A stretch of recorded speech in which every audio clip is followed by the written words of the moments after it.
Evolution Church presenta el siguiente mensaje. Deseamos que te motive, te desafíe y te inspire.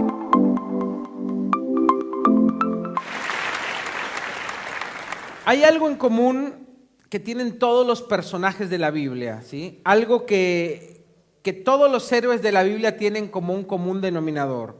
Todos ellos tenían esa característica que los hacía especiales.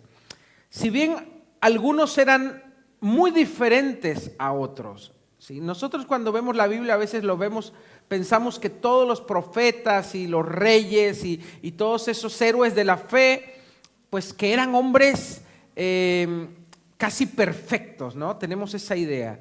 Sin embargo, gracias a Dios, la Biblia nos los muestra tal como eran realmente, solo que a veces nosotros pasamos por alto esas imperfecciones y vemos solo sus cualidades positivas, como Moisés abriendo el Mar Rojo y te lo imaginas y viste, te lo ponen en la película con el pelo así blanco, como que se acaba de hacer la permanente y le ponen un ventilador y con el báculo ahí puesto en el mar y la túnica le hace así con el viento y mientras el pueblo pasa y Moisés así como un superhéroe, ¿no? Y nosotros tenemos esas imágenes que a veces nos dibujó Hollywood o que nosotros mismos nos hacemos y no nos imaginamos que Moisés tuvo momentos de debilidad, que Moisés tuvo momentos de duda, que Moisés tuvo momentos de temor, que Moisés tuvo tiempos donde no creía en sí mismo ni creía en lo que Dios podía hacer a través de él.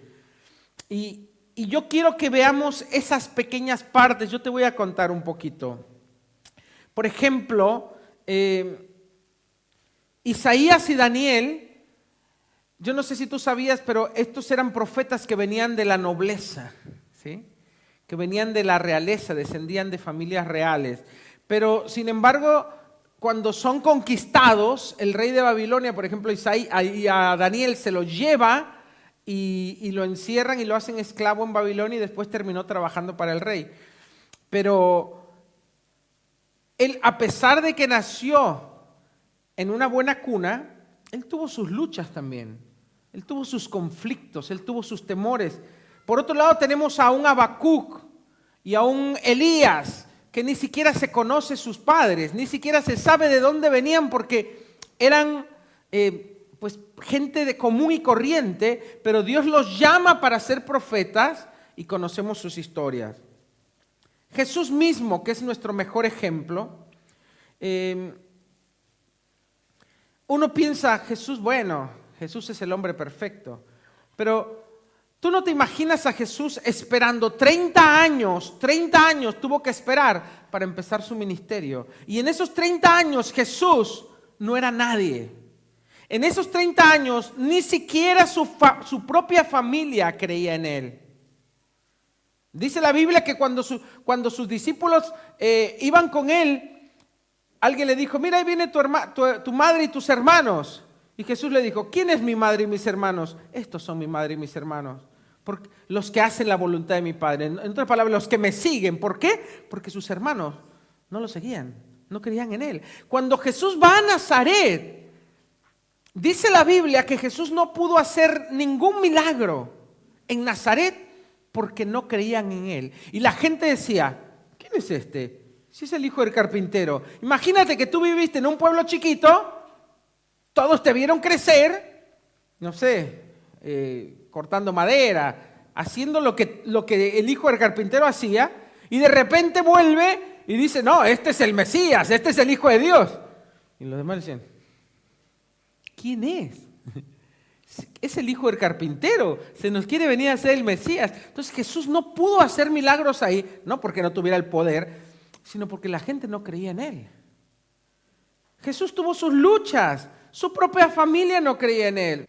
Por ejemplo, imagínate Jesús, cuando Jesús a los 12 años se escapa y va con los sabios del templo y le dicen, no, ¿dónde está Jesús? Se perdió, bueno, hubo un revuelo familiar, tuvieron que volver.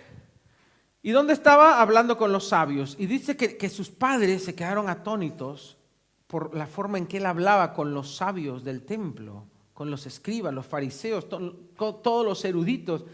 Y la Biblia nos dice algo. Su padre y su madre guardaban todas estas cosas en su corazón. Uno cuando lo lee eso dice, ¡ay, qué lindo!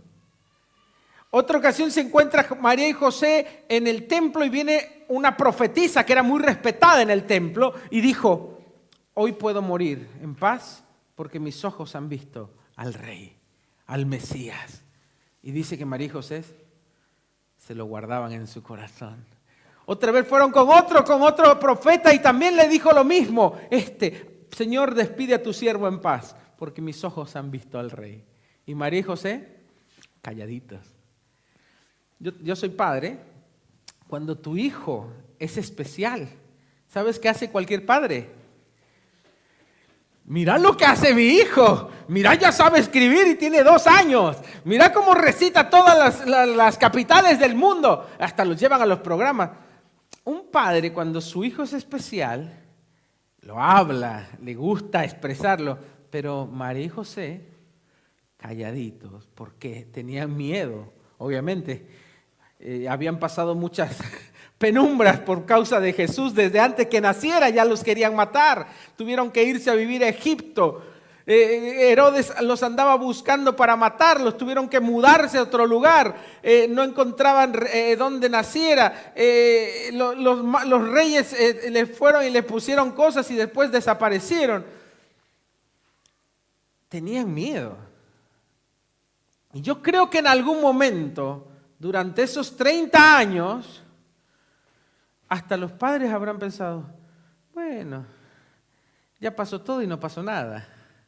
Ya Jesús tiene 30, no se casó este muchacho.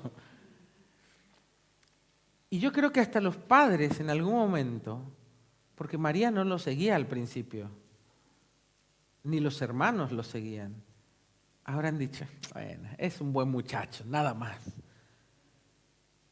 Jesús tuvo sus luchas, donde muchas veces, y yo estoy seguro, porque la Biblia dice que Él fue tentado en todo, que en algún momento Jesús habrá dudado y dicho, ¿seré yo realmente el Mesías?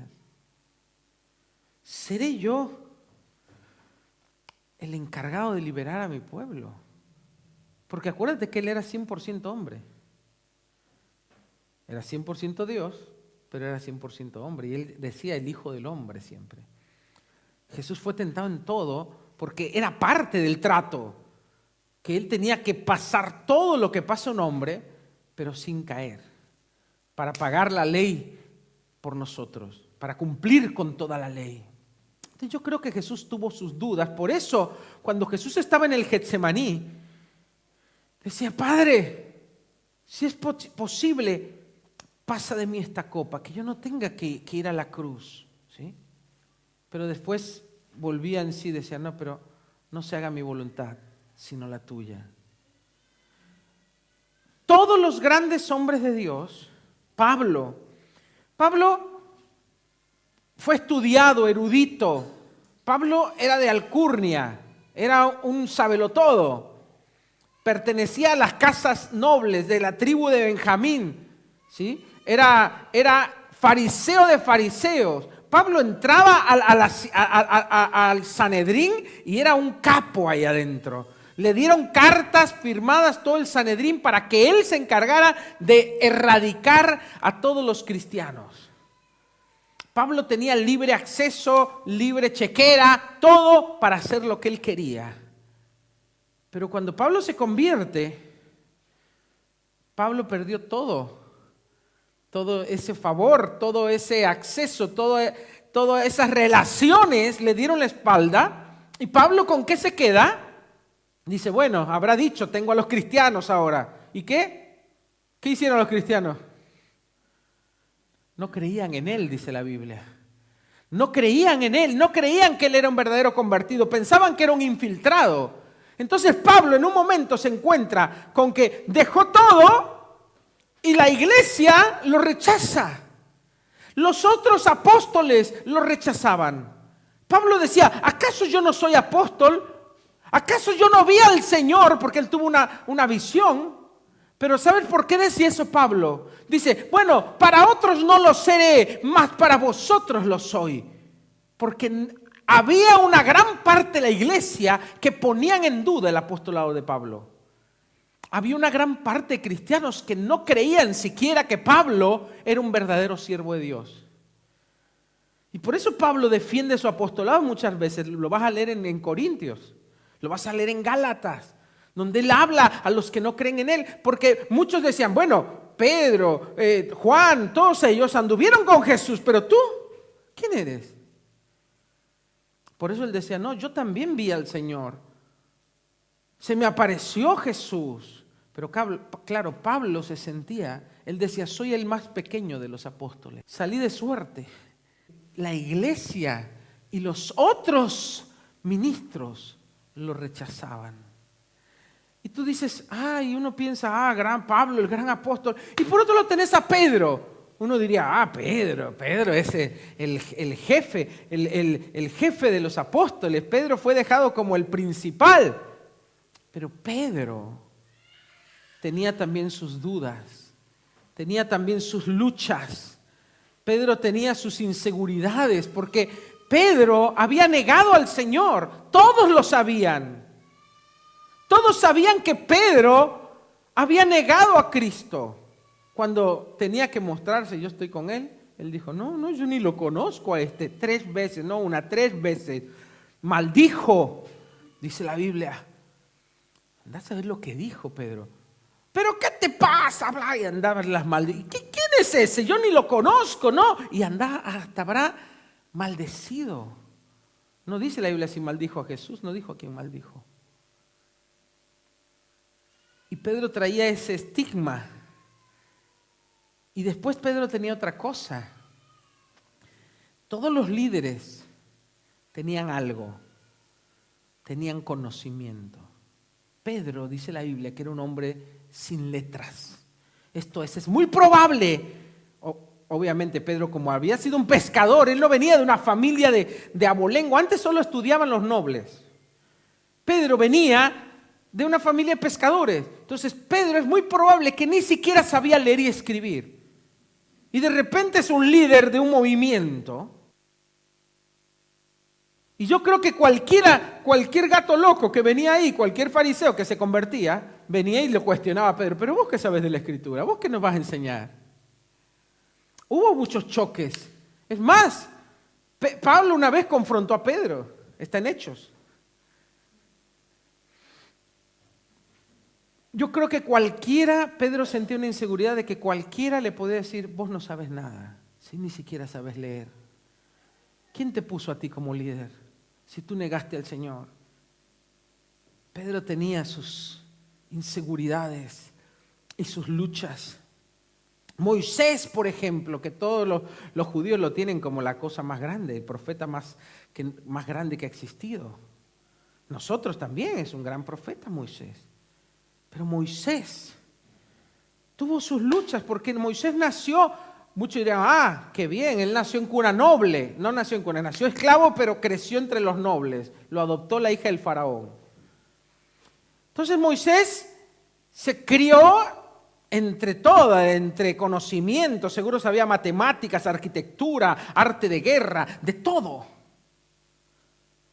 Pero cuando él quiso conocer sus orígenes, yo creo que Moisés por un lado sabía él que no era egipcio, tendría toda la cara de judío. ¿Y de dónde venía? Le habrán dicho, ¿viste los niños cuando son crueles a veces? Vos que sos esclavo, ¿qué te crees? Él es esclavo. ¿Sabes? Y Moisés quiso saber de sus orígenes y descubrió que venía de un pueblo esclavo. Y cuando Moisés quiso ayudar a su pueblo, ¿sabes qué? ¿Qué hicieron los israelitas? Lo rechazaron. Dijeron, ¿quién te puso a ti como líder nuestro? ¿Quién te puso como juez de nosotros? Porque obviamente no lo querían. Pasa cuando un rico se acerca a gente pobre, ya lo rechazan porque hay prejuicios también del otro lado. Y yo, vos que venís, vos no sabés, vos no sufriste nada, vos no conocés nuestras tradiciones, vos no sabés lo que es sufrir, no sos del pueblo. Los que creció más bien por los egipcios, porque no era un egipcio, porque no era hijo natural. Y por otro lado su pueblo, lo rechazaba porque había vivido con los egipcios, porque había crecido con sus costumbres, porque lo veían como vos sos de alcurnia, no sos pueblo, no sos raza. Y cuando Moisés quiso ayudar una vez a un judío, porque un egipcio lo estaba maltratando, se le fue la mano. Yo creo que él quería, yo voy a ayudar a mi pueblo, yo voy a liberarlos. ¿Y qué pasó?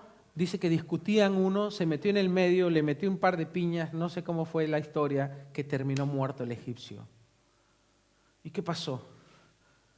En ese momento Moisés perdió todo, porque ya no tenía más acceso.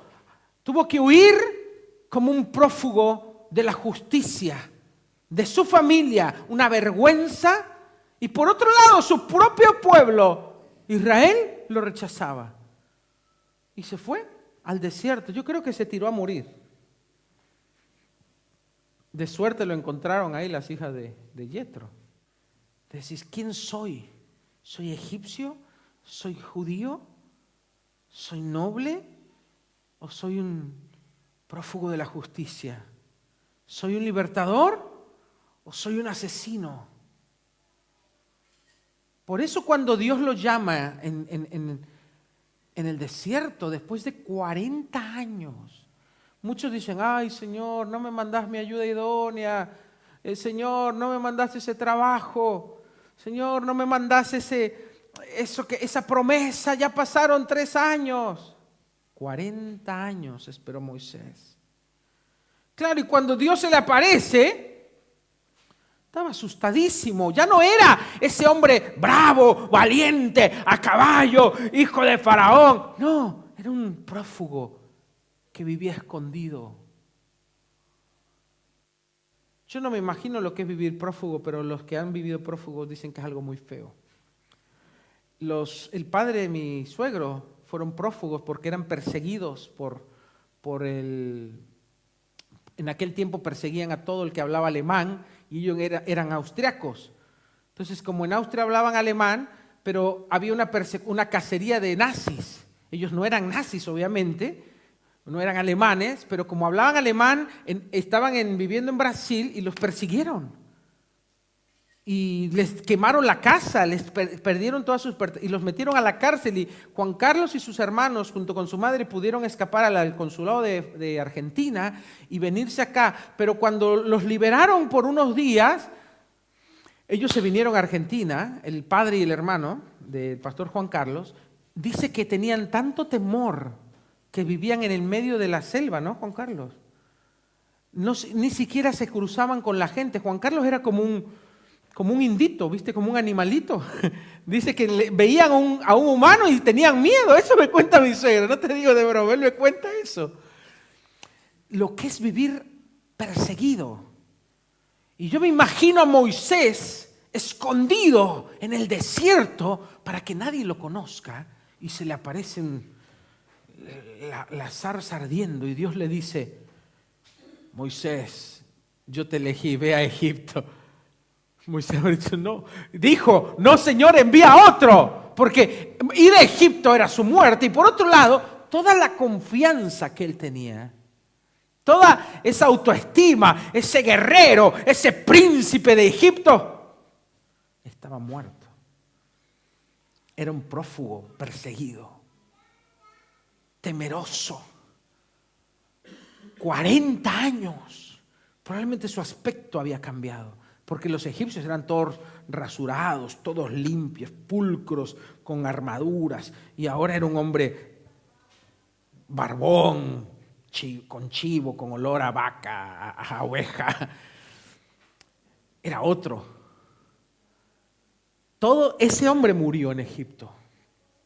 Pero ¿qué te quiero decir con esto? Todos estos grandes hombres, Moisés, Pablo, Jesús mismo y todos los profetas, Elías, Daniel, que uno los ve como, wow, todos ellos tenían temores, inseguridades, grandes debilidades. La Biblia misma nos dice que Elías era un hombre sujeto a pasiones iguales que las nuestras. Elías. Uno dice, oh, Elías, el profeta de fuego, le cortó el cuello a 400 profetas de Baal. Elías lo hizo correr una mujer. Cuando Jezabel se le apareció, salió corriendo. Dijo, mátelo a ese, lo quiero muerto. ¡Pum! Desapareció Elías. Y andaba en el desierto tirándose a morir. ¡Oh, Dios, quítame la vida! Entró en una depresión profunda. ¡Basta ya, Señor! Quítame la vida, le decía. Y Dios mandaba unos cuervos. Ni siquiera comía. Estaba tan deprimido. Porque claro, él pensó, ahora que Israel maté a los profetas de Baal, todo el pueblo me va a seguir para adorar a Dios. Minga, como dicen acá. No hice un símbolo, no se asusten los religiosos. Y algunos decían, uy, se van a persignar. Uy, no, soy católico. El pueblo no lo siguió. ¿Y qué hizo Jezabel? Tráigame, quiero la cabeza de Elías. Salió corriendo y entró en una depresión. ¿Por qué? Porque esperaba que hubiera un avivamiento. Y terminó una mujer echándolo a correr. Por eso cuando estaba en la cueva, él le decía, Señor, de todos los profetas soy el único que ha quedado. Estaba deprimido, quería morir. Y Dios le dijo, no, perdóname que te quite esa idea, Elías, pero tengo 7,000 ahí que no han doblado su rodilla ante Baal. No sos el único. Él pensaba, viste, que era la última Coca-Cola en el desierto, soy el baluarte de la verdad, soy el único profeta de Israel. Y dije, no, hay 7,000 más por ahí que no doblaron su rodilla ante Baal. Por eso la Biblia dice, Elías era un hombre sujeto a pasiones iguales a las nuestras, sin embargo oró para que no llueva y no llovió. ¿Qué es lo que nos dice la Biblia? David era un hombre... conforme al que todos quieren ser como David, adoradores y todo, pero David era un asesino. David le gustó una mujer que era casada, la miró, la codició, la espió, era boyur, era de todo. Espía, así, no sé, miraba mujeres desnudas. Si te dijeran que un pastor anda mirando mujeres desnudas, vos dirías, Virgen Santísima, ya no voy a esa iglesia. David era así. Y no solo dijo, bueno, tráiganmela, sabiendo que el marido andaba en la guerra, tráiganla, le voy a invitar, no sé, andaba como la sedujo a Betsabé. Y se durmió con ella. Y cuando se enteró que estaba embarazada, no se le ocurrió mejor idea que, en vez de decir, no, me arrepiento, no sé. A ver, vení vos, sí, el jefe del ejército, vení, ponémelo al frente de batalla. Y cuando esté lo más duro, donde sea la más dura, donde esté la batalla más tremenda, ponémelo. Y no dijo solo ponelo al frente. Cuando está al frente, déjenlo solo para que muera. Autor intelectual de un asesinato, de todo. Ese es David conforme al corazón de Dios. Dice, pero ¿cómo Dios? No, esa no es la parte que es conforme al corazón, obviamente. Entonces yo no sé si acá habrá algún asesino o hay alguno que mandó matar a alguien. Pero ¿qué te quiero decir con esto? Que los grandes hombres de Dios que vemos en la Biblia tenían grandes debilidades, tenían grandes temores, tenían luchas personales, inseguridades, dudas respecto a quiénes eran. Pero ellos tenían una cosa en común. Unos eran nobles, otros de cuna pobre, unos con sabiduría, otros sin letras. Pero ellos tenían algo en común.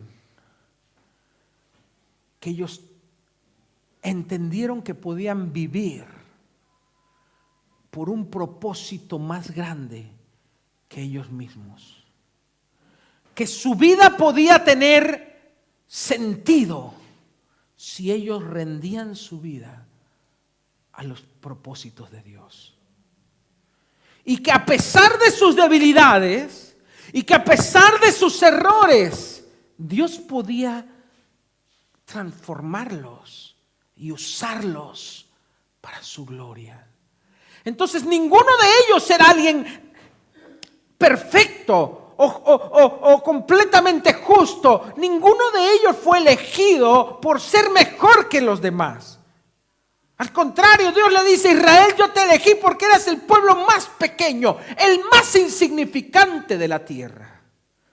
Y la Biblia dice: no erréis, hermanos, vuestro llamado, porque no hay muchos nobles entre ustedes, ni muchos sabios, ni muchos ricos, sino que lo vil del mundo, lo débil del mundo, lo que no es, lo necio, eligió Dios, para que nadie se jacte en su presencia, para que nadie cuando esté delante de Él diga: fue por mi fuerza, fue por mi sabiduría, sino que doble la cabeza y diga: es por tu gracia.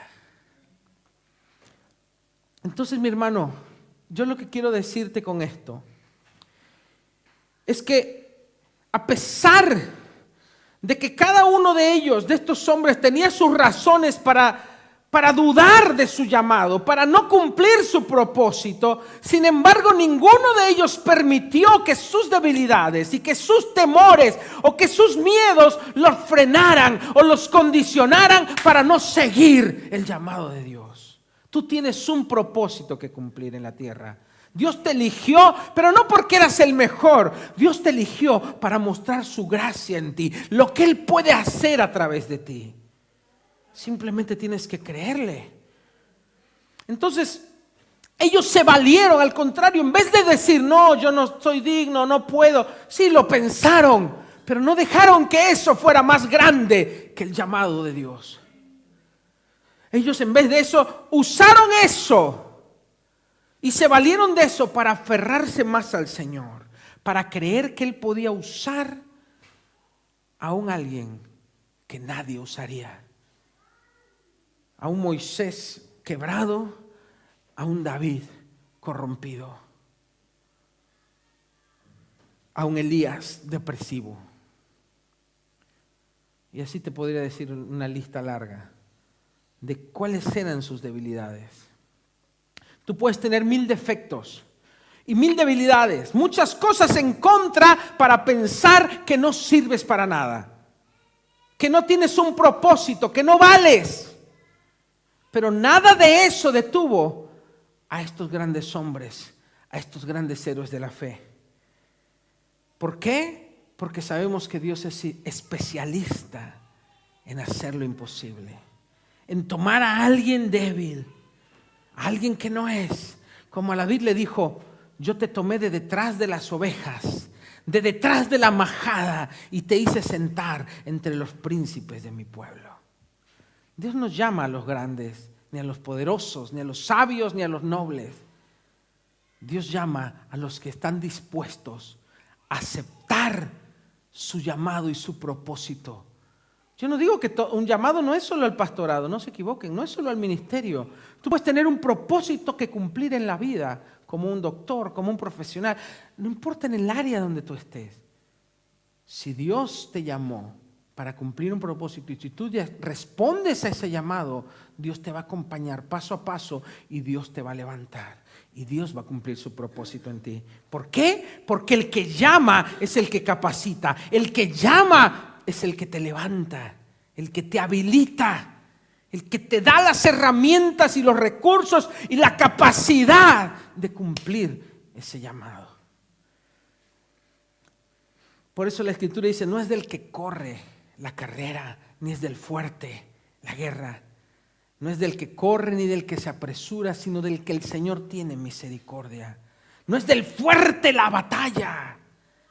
Dice: no es con espada, ni es con ejército, no es por fuerza, sino por su Espíritu. Es el Espíritu de Dios el que te transforma, el que te da el poder y la capacidad de cumplir lo que Él quiere hacer a través de tu vida. Ponte de pie. No es de los sabios, ni es de los ricos, ni los nobles. Dios eligió personas que se consideraban insignificantes para el mundo, pero que tenían un gran valor para Él.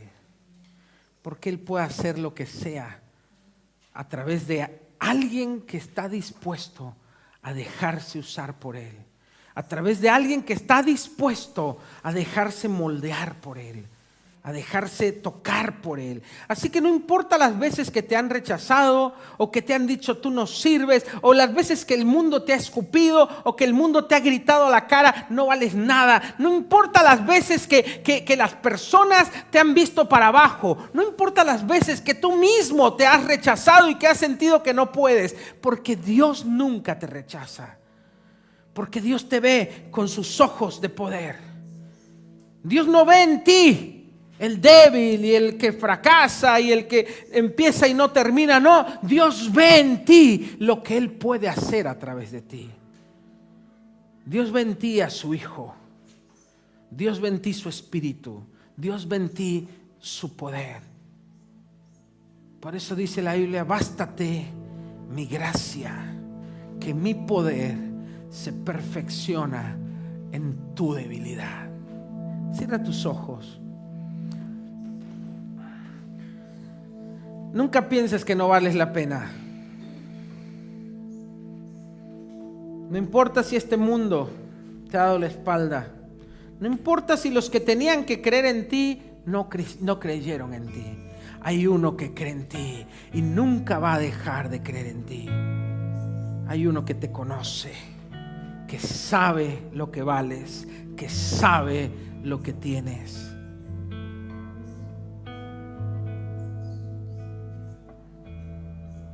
Así que simplemente ponte en sus manos. Y acá la pregunta no es si tú tienes un propósito. Tú tienes un propósito. Acá la pregunta es: ¿qué vas a hacer con ese propósito? ¿Vas a quedarte sentado? ¿Vas a quedarte lamentando? ¿Vas a quedarte quejándote? ¿O compadeciéndote de ti mismo?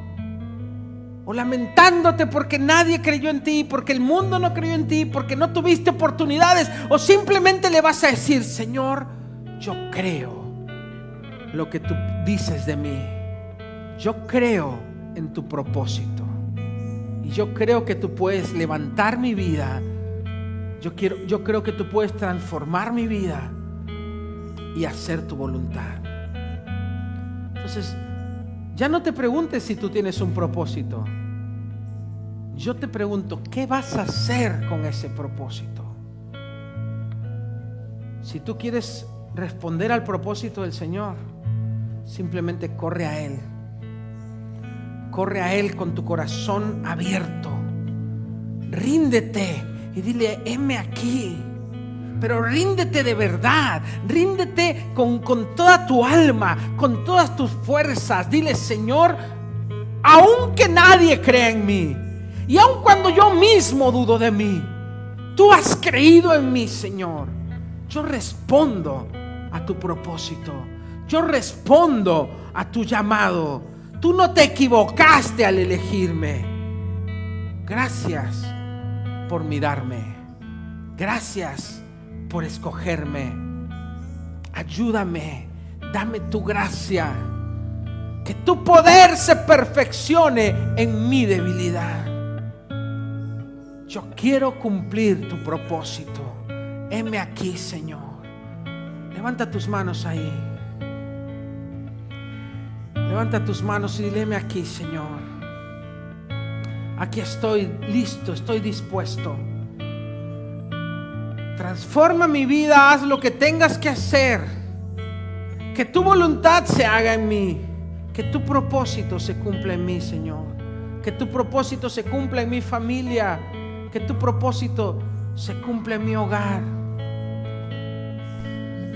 Que tu propósito se cumpla en mi matrimonio, Señor. Te entrego todo lo que tengo, todo lo que doy, mi trabajo, mi profesión, mis habilidades, mi dinero, mi futuro, mi familia, todo, Señor, lo pongo hoy a tus pies. Soy tuyo, soy tuya, Señor. Aquí estoy, Señor.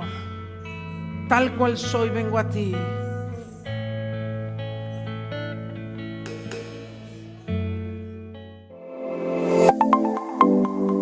Recibe motivación e inspiración. Visítanos en noelsolis.com y en amistadevolution.com.